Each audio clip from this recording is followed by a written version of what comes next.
Good morning, everyone. Welcome. Welcome to this in-person and this online gathering of Southminster Steinhauer United Church, SSUC, where we're spiritual seekers, united in community. For our gathering on this day, July 17th, 2022, we're so grateful that you've chosen to pause with us. Here, some of you in this multi-purpose facility in Southwest Edmonton, others of you joining us from your home or your cottage or wherever your travels have placed you today. We're continuing to explore the practice of pilgrimage, and today we're going to reflect on the practice we've all experienced, that of getting lost. We come to be with one another as wanderers and gatherers, travelers, questioners, adventurers, the sure, the uncertain, the fractured, the mended, the seekers, the dreamers, and wherever we travel or wherever we settle, whatever we carry with us, whatever is before us, we each travel the road, and we share a common journey. Wherever we are, whatever our heritage, we are pilgrims on ancient and storied land, and we acknowledge the wounds and the wonder that the land has witnessed, the lamentable legacies of disrespect and racism and colonization. We honor those first peoples of our land, those who lived with this land, learned its rhythms, its seasons, its medicines. And whether you are with us here in this room, where we light our candle of community, or whether you are with us at home, we encourage you too to join your light with ours by lighting a candle, reminding ourselves that we are each light within light, sacred sparks of an endless and enduring love. And we're still seeking to be light in the world, light for the world, light for one another. And today we're seeking the light in those places where we're lost and in those places where we're found, and those places where we are finding wonder or grief or love on our journey. We welcome the light of gathered community and the light of wisdom that we seek in our songs and in our prayers, in our reflections, in our thoughts. And we begin by singing one another into community.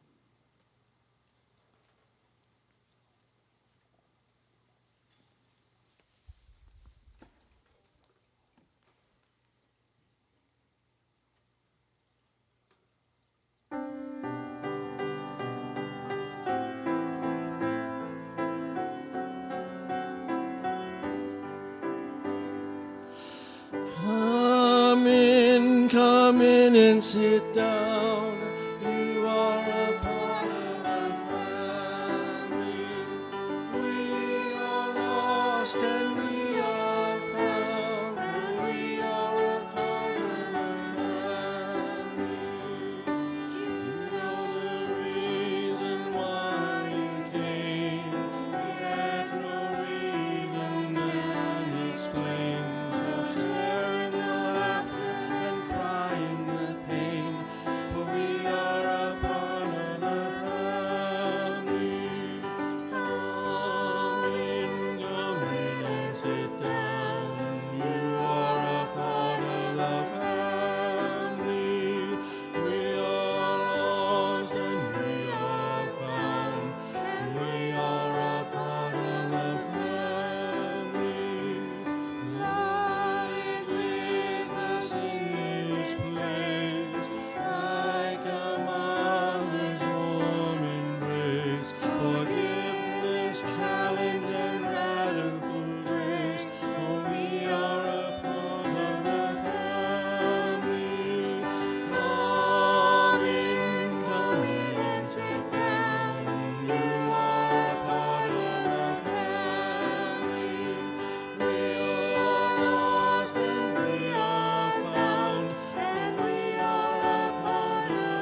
we take these moments as we begin, in this space of being between getting here and being here, we take these moments to strengthen our intentions, how we seek to open to this time we share with each other. And so I invite us to offer these words as our prayer, our way of centering ourselves in this time we share. We gather in gratitude for the moments of our lives, for the glorious moments, a rooted word, a rapturous song, a beloved story.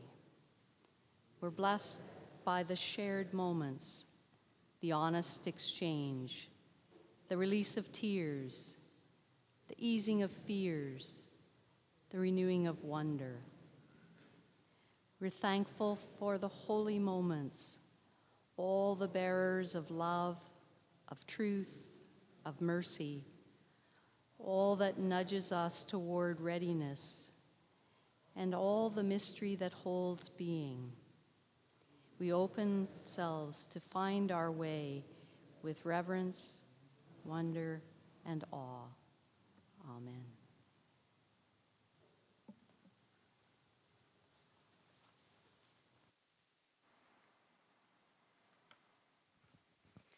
And so as we come into space together this morning, we are reminded that we are nature. We are always living and breathing with each other and for each other. So we begin by coming conscious to our breathing. We don't need to change anything about it. Just noticing what it feels like to bring air fully into our lungs and bellies, and exhaling fully each time. Whether you're here in the room with me, or you're at home, or at your cottage, or somewhere else on your journey, you're invited to close your eyes or relax your gaze.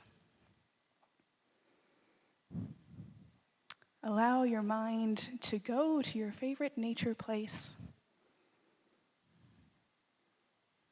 It may be somewhere that you have visited hundreds of times before, or it may be a place you've only ever been to in your dreams or in your imagination.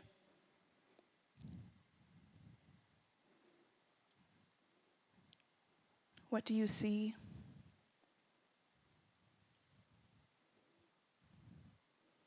What can you smell in this place? What can you reach out and touch? And what does that texture feel like under your fingertips?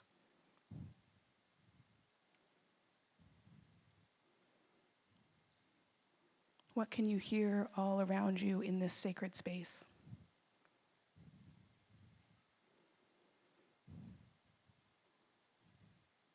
And finally, what can you taste?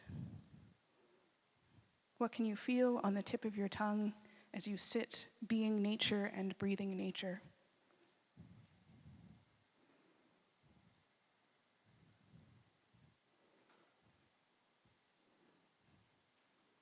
And as you are settled in your nature space, you might begin to explore.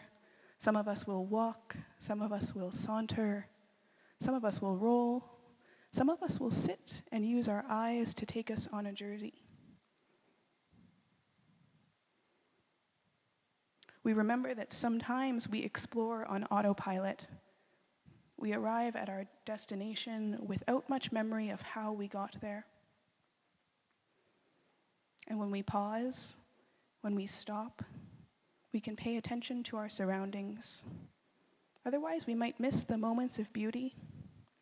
We might miss the new things and discoveries that are right before us.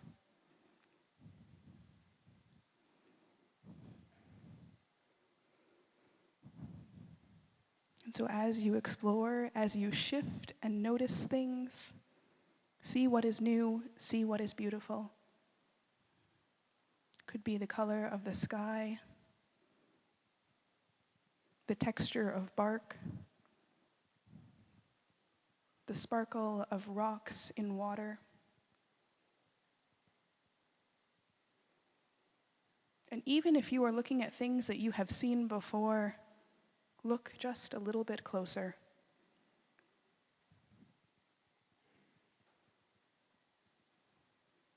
Make a point in all of these explorations to find something new wherever this journey has taken you.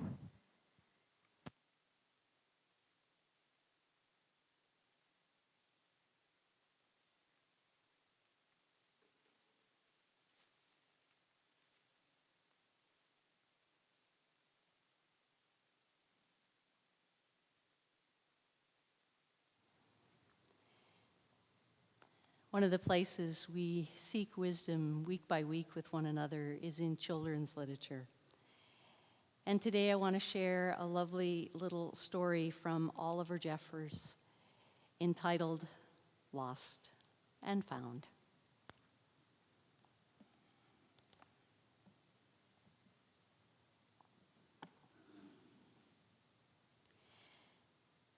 Once there was a boy, and one day he found a penguin at his door. The boy didn't know where it had come from, but it began to follow him everywhere. The penguin looked so sad, the boy thought it must be lost. So the boy decided to help the penguin find its way home. He checked in the Lost and Found office, but no one was missing a penguin. He asked some birds if they knew where the penguin came from, but they ignored him. Some birds are like that. The boy asked his duck, but the duck floated away. He didn't know. That night, the boy couldn't sleep for disappointment. He wanted to help the penguin, but he just didn't know how. The next morning, he discovered that penguins come from the South Pole. But how could he get there? Ran down to the harbor and asked a big ship to take them to the South Pole. But his voice was much too small to be heard over the ship's horn. So together, he and the penguin would row to the South Pole. The boy took his rowboat out of the cupboard, and they tested it for size and strength. They packed everything they would need, and together, they would push the rowboat out to the sea. They rowed south for many days and many nights, with the boy telling stories all the way. And the penguin listened to everything the boy said. They floated through good weather and bad, when the waves were as big as mountains, until they came to the South Pole. The boy was delighted. But the penguin said nothing.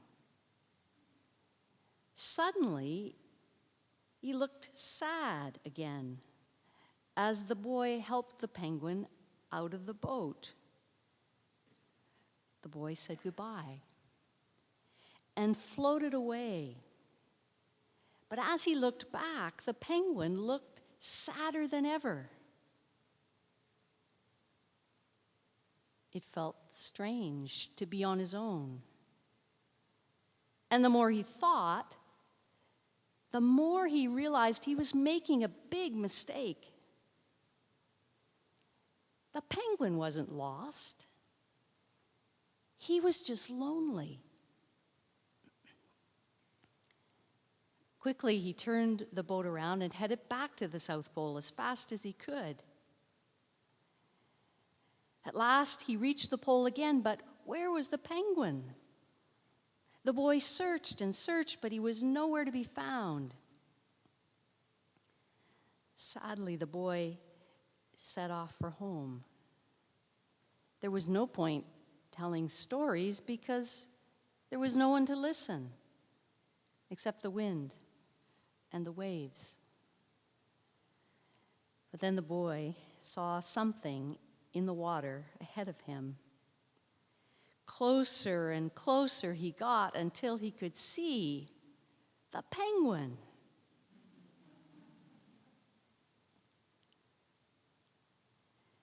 And so the boy and his friend went home together, talking of wonderful things all the way.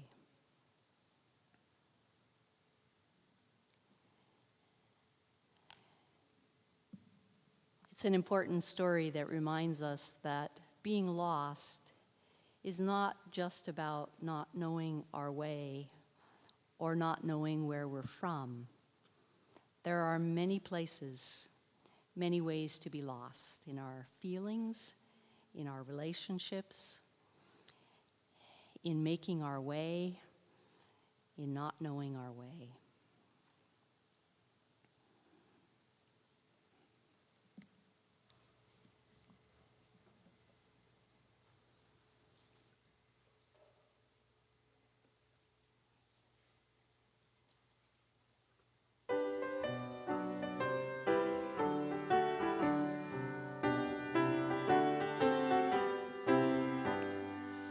One more step along the world I go. One more step along the world I go. From the old things to the new. I'll keep traveling the spirit true. And it's from the old I travel to the new. I'll keep traveling the spirit true. Need courage when the world is rough. I need love when the world is tough. Live and sing it all I do. I'll keep traveling the spirit true. And it's from the old I travel to the new. I'll keep traveling the spirit true. And it's easier to walk on by.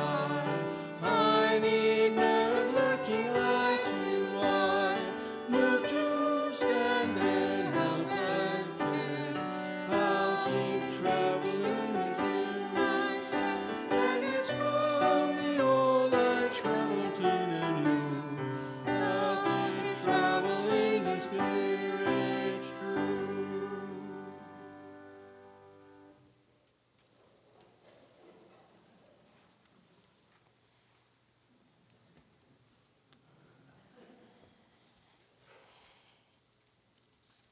At the intersection of lost and very lost, we hear some wonderful wise words from Barbara Brown Taylor in her book, An Altar in the World. She has a chapter devoted to the practice of getting lost, and I just want to share a small snippet from that chapter with you. When I first moved to the land where I live, I shared it with a herd of cows. The first thing I noticed about them was that they were pure white. The second thing I noticed was how predictable they were. With 100 acres at their disposal, they had worn narrow paths across those acres to their favorite watering holes, shady spots, and clover patches. When they wanted to get from one place to another, they lined up in single file and followed the tracks they'd made across that vast expanse of pasture.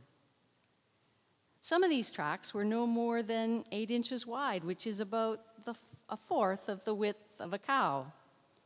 Yet the cows knew exactly where to put their feet, even without looking.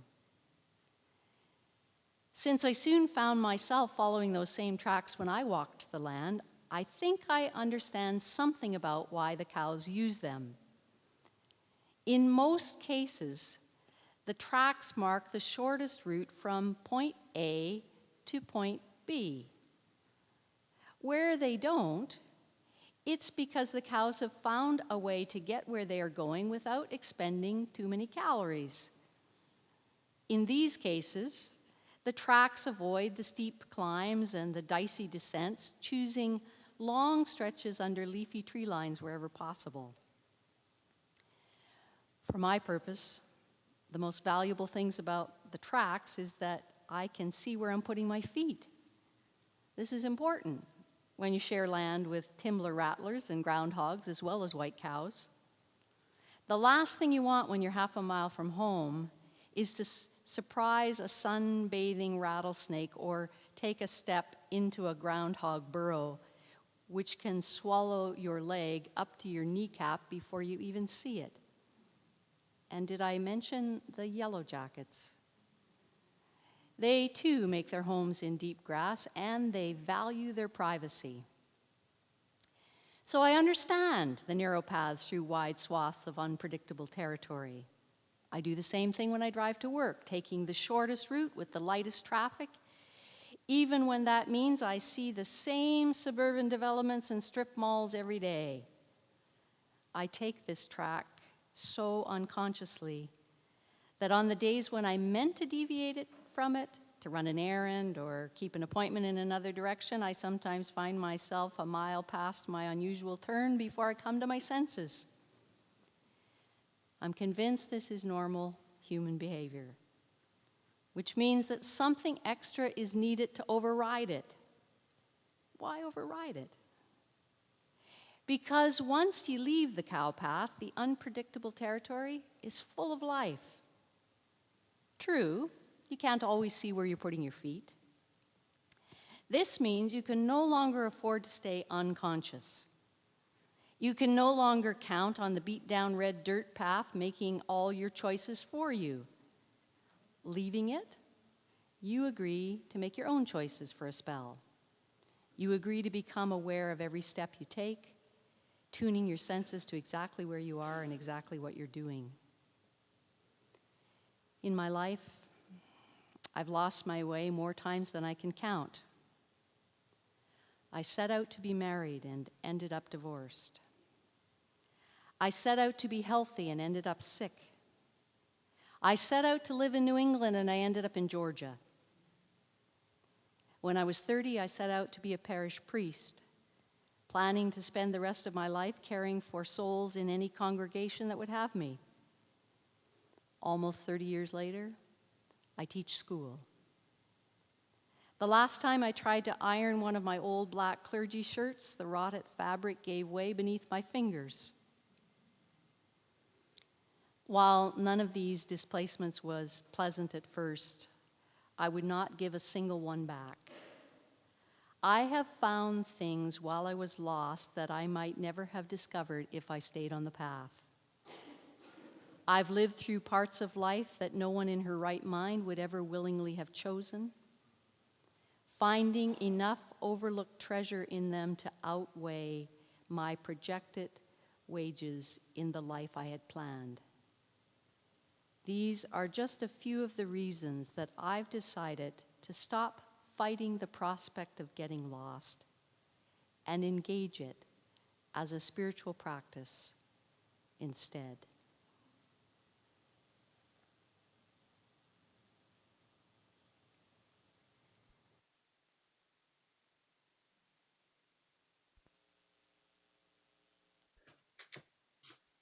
You've probably seen signs like this.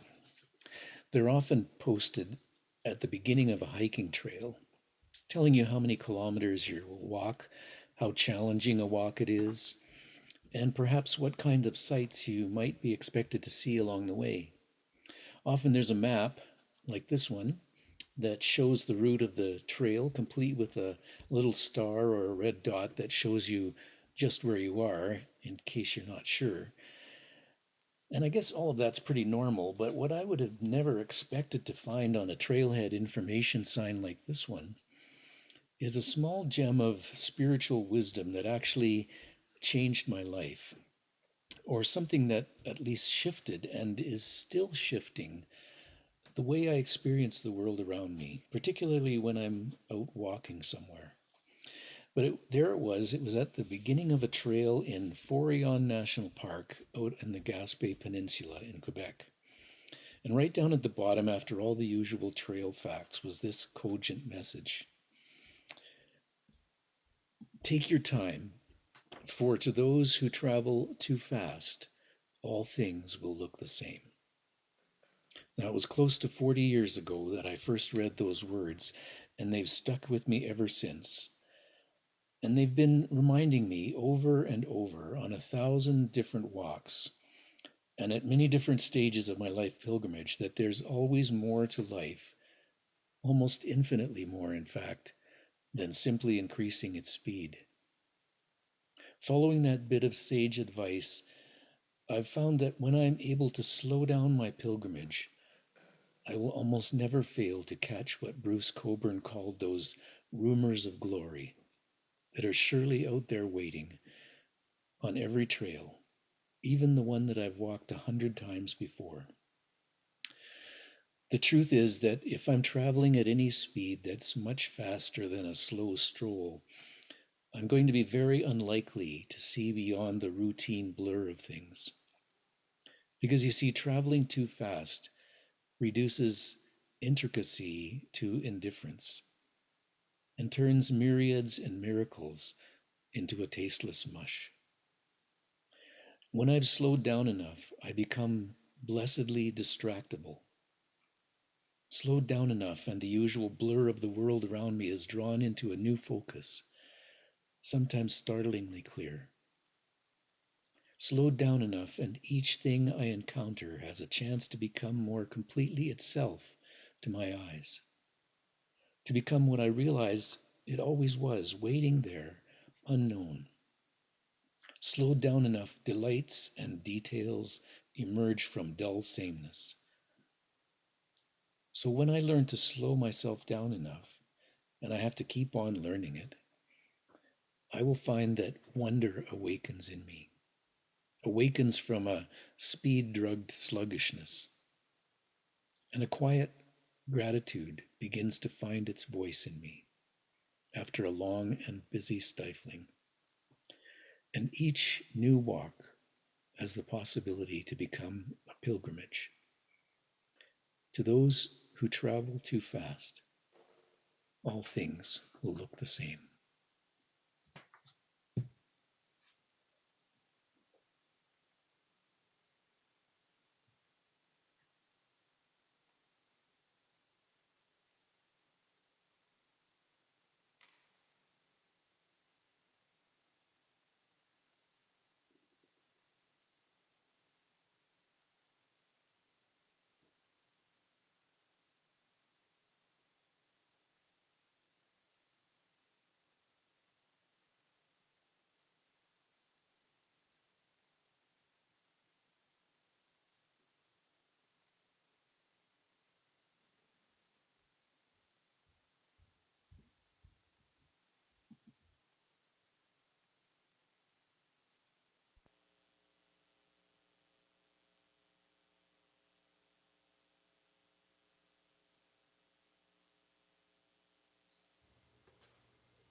It doesn't really take that long for a root to become a rut.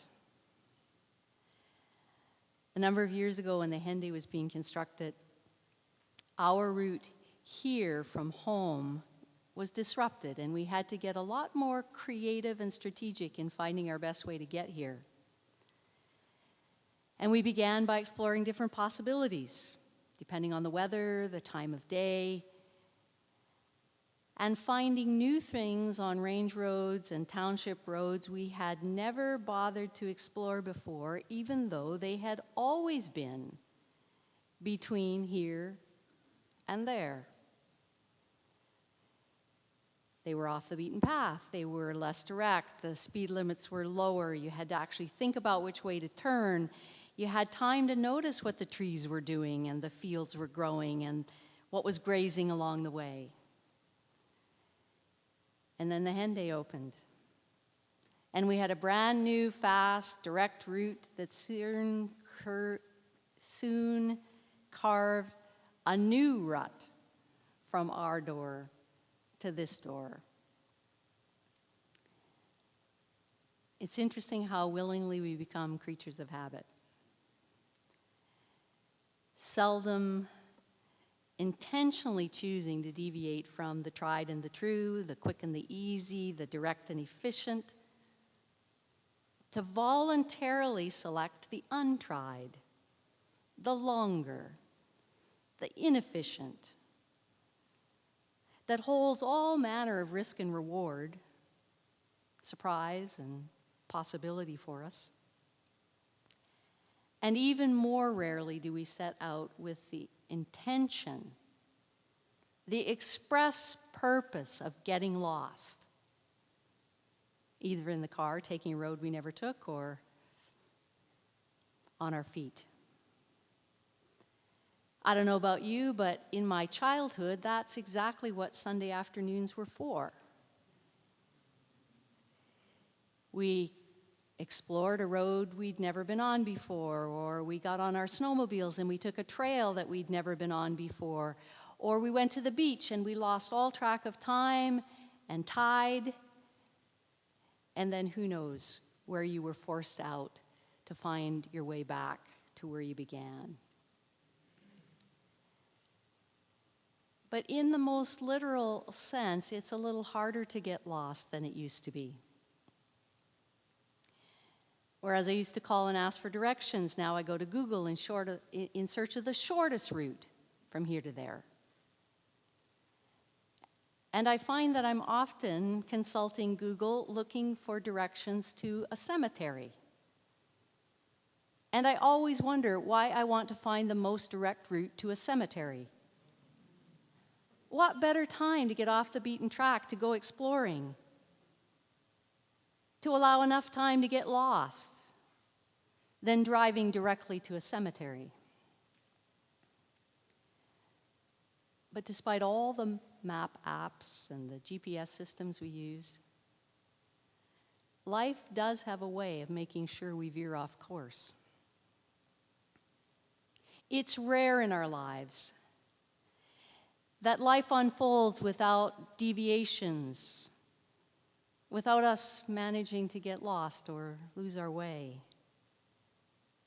Because somewhere the path turns as a business fails, a marriage ends, children face challenges, a pink slip gets issued, we experience a bankruptcy of our body or our spirit or a bank account, an addiction, a foreclosure, a health crisis, or a job offer, a business venture, or a pandemic. Each of which turns our path from its inclination to find the shortest and the easiest route from A to B, and by whatever circumstance we find ourselves disoriented. Maybe feeling like we lost our way, or we're on a path that emerged that claimed us, not a path we would ever have chosen to choose. think that's one of the reasons that characters like the aged Abraham and Sarah are such big stars in the biblical drama, because they're among those quite rare human beings who were never too old to get lost. There's something quite compelling about a pair of geriatrics who are willing to say yes when adventure knocks on their door and invites them to come along and leave the map at home. And if you read their story carefully, you'll see they spend the rest of their lives being lost and being found. Twice they end up in Egypt, when Abraham passes off as his sister the woman he has celebrated silver, diamond, gold, and platinum anniversaries with. The storytellers of Genesis devote a dozen chapters to their wanderings, from as far east as the Euphrates River in what is now Iraq to the Kingdom of Egypt. And their whole story is essentially their willingness to traipse all over the ancient Near East, never again having a place to call home, trading their settled life for a pilgrimage that took them from pillar to post in a wilderness. And the way their fabled story is told, it seems these characters wouldn't have traded it for anything, not even to have the keys back to their little house in Haran. Their sojourn shaped a spirituality in a restless pilgrimage, not a settled security. Instead of their story beginning as it does, once upon a time, it could just as easily be told as, a funny thing happened to us on our way to the cemetery. We got lost. And one thing after another happened to us, and somewhere in the midst of it all, we found ourselves on a sacred path that for us is home. Isn't that one of the surest things about traveling? That we don't leave home without making a turn we didn't intend to make or getting lost somewhere along the way? And don't you just love those signs that Curtis referred to? Those trail maps where you often find a nail in a map or a screw drilled into the map that says, "You are here." But how does that help you to know that you're here when you don't know where here is? And after all, you're looking at the map because you're really trying to be someplace other than here where you are. You really want to know how to get somewhere else, from here to a there where you want it to be. I've been thinking this week a lot about those experiences of getting lost. My earliest memory of being lost is a summer memory. I hadn't started school yet.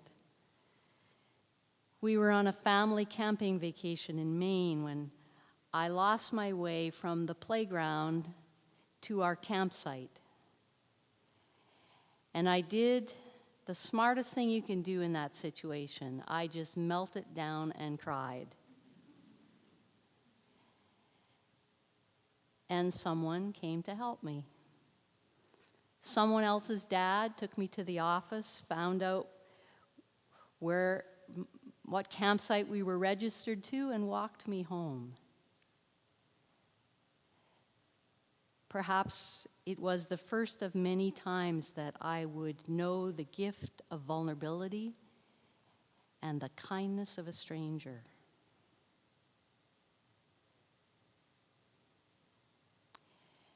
So let's pause my talk button for a moment. And let's each think about a time when we've been lost. Think about what happened.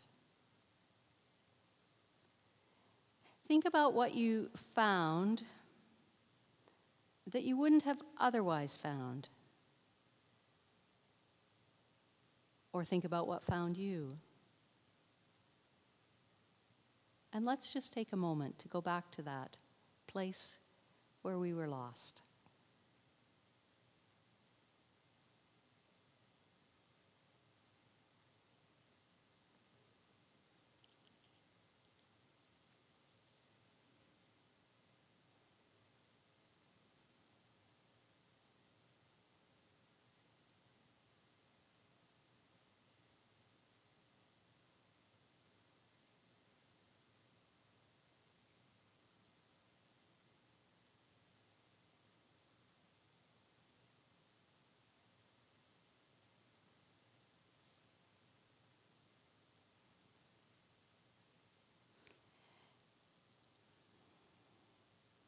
Those wrong turns or twists of fate, those detours and deviations, those experiences of losing our way have often been such holy happenings in our lives.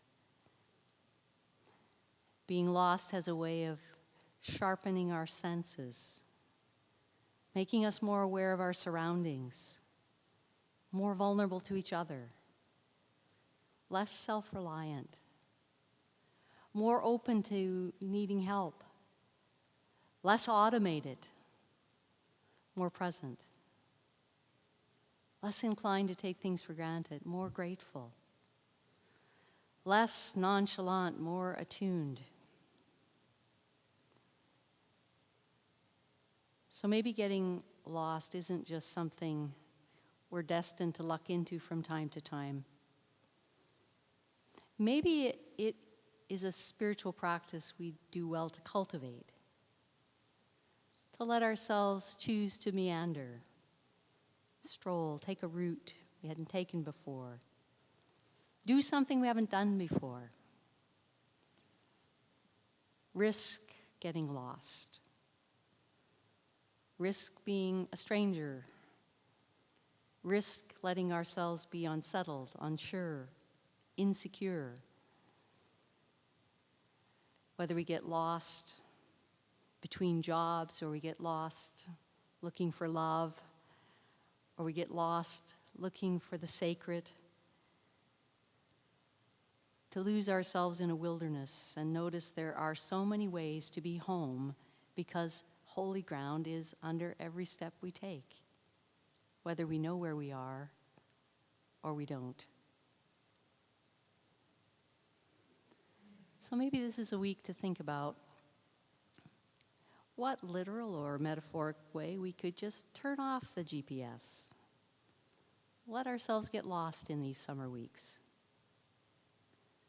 It just might be a pilgrim practice that could change our lives.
want to invite us into conversation about our experiences of getting lost, and I'll invite it in a couple of different ways.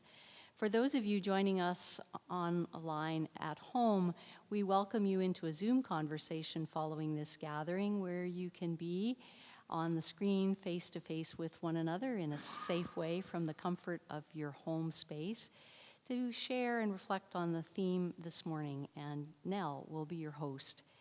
For those here in this room and for others at home listening, I invite you this week, if you choose, to share some of those stories with us you have of being lost and what happened to you along the way, how you perhaps encountered something that was life-changing for you or memorable, or an experience that was transformative in the midst of getting lost. And you can email those stories to us, or you can do a little video and share the video with us on my email address, which you'll see on the screen in a few moments. We want to celebrate that last Sunday afternoon, we raised $510 for the Bissell Center and an equal amount for our young harpist, and a wonderful gathering of folks here experiencing the music of Christina Kant and supporting the Bissell Center. And those pilgrimage experiences, there's my email. We'd welcome you sharing either a general experience of pilgrimage with a book that changed you, or a transformative travel experience, or perhaps this week an experience of getting lost. And I'd welcome hearing from you and express our gratitude to Curtis Tufts for sharing his pilgrimage experience with us this morning by video, and the wonderful images that he has captured and shared with us as well.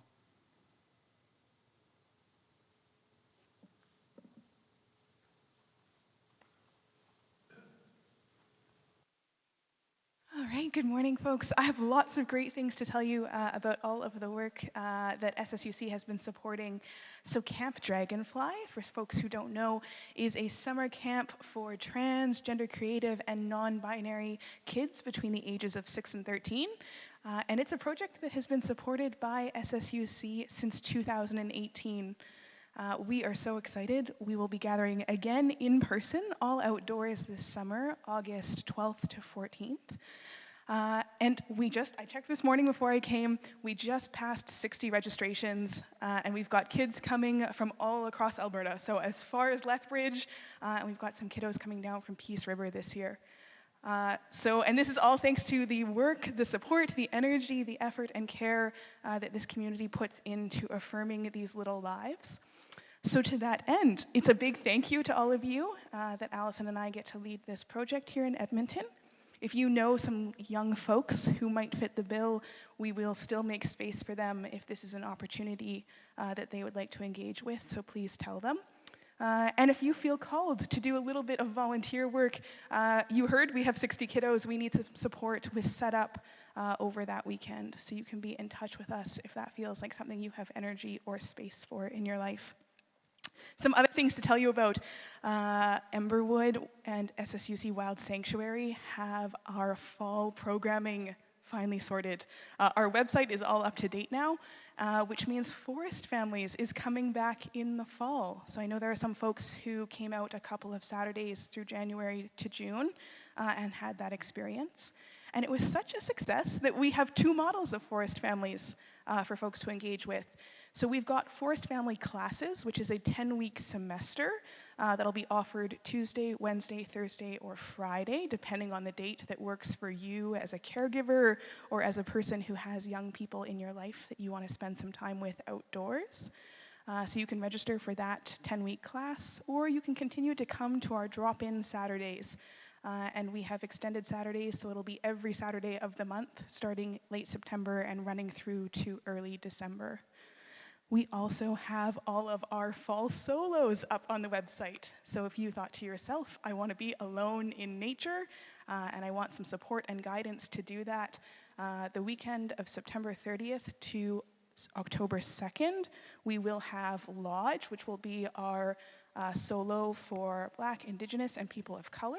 And we have Nest, which will be our shelter building solo for everyone else. If you've got questions about that, ways that we can help you feel supported in accessing that, we would love to hear from you. And if you are really, really thinking far out, we will be back with our ecotherapy groups in November. So November, we'll do some weekly gatherings around solstice and getting ready to welcome darkness back over the winter months. I think I covered it all. I'll be around a little bit today after the gathering if you already know what questions you have for me, but otherwise we would love to hear from you over email, or you can give us a call about how we can make sure you feel welcome and included in some of these opportunities.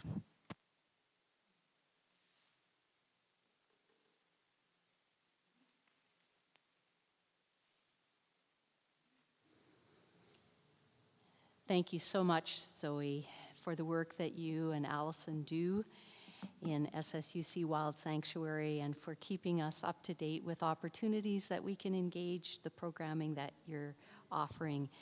And thanks to all of you for the ways that you support our community and make programs like this possible.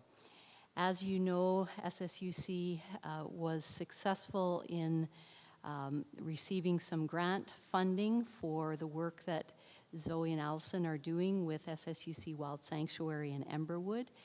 But also our congregation has offered support in that equal amount as well over the next 3 years. That's one of the many projects your gifts support.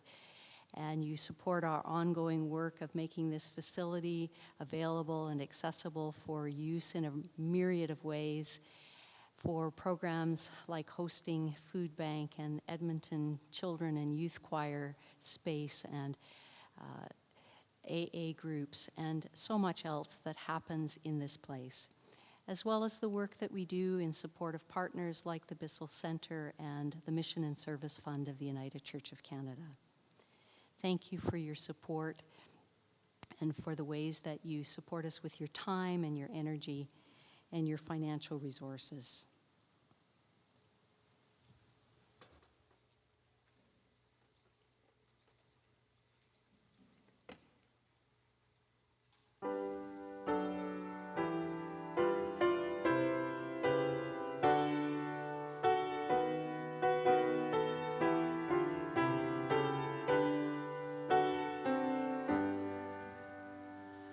Walk with me, I will walk with you, and open to the mystery where love shines through. Be with me, I will be with you, and open to the mystery where love shines through. Stay with me, I will stay with you, and open to the mystery where love shines through.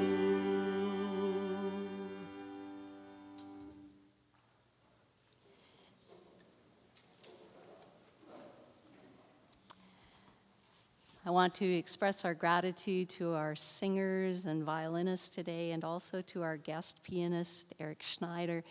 Eric, we so look forward and appreciate your presence with us each summer. You offer a reprieve to our regular musicians that are on our roster, and it's not every week we get to have a law student playing the piano. So thank you for that expression of your way in the world too, and we look forward to having you back with us again in August. Friends, we take our light into the world to shine with compassion, to shine with awareness, and to live intentionally when we know exactly where we are and when we haven't got a clue where we are or where we're going. We know that we live in the midst of light that was here long before us and will be here long after us. We go to shine in our time.